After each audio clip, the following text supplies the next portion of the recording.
Hi there, hope you're doing well. The work is complete, and this is the dashboard that I'm planning to give you.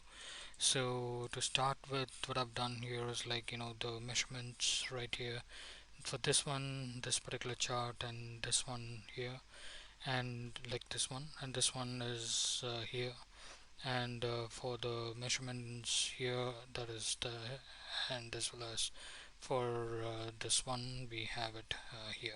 And I've given a comment section as well to go ahead with it.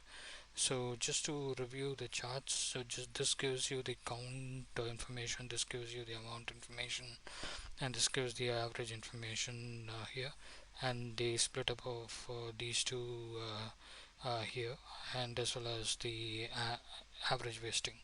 Now here a little bit of difference in here with respect to the count. I have it here, and comparison of these two is right here. So just let's move that.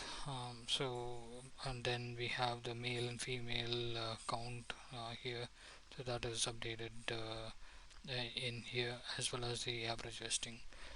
Similar lines here with respect to the count, which is here average, and as well as the average is right here, and so on. Okay, so that's pretty much what we are doing. Let me know if this makes sense, and we can go ahead further from there. Thank you. Have a good day.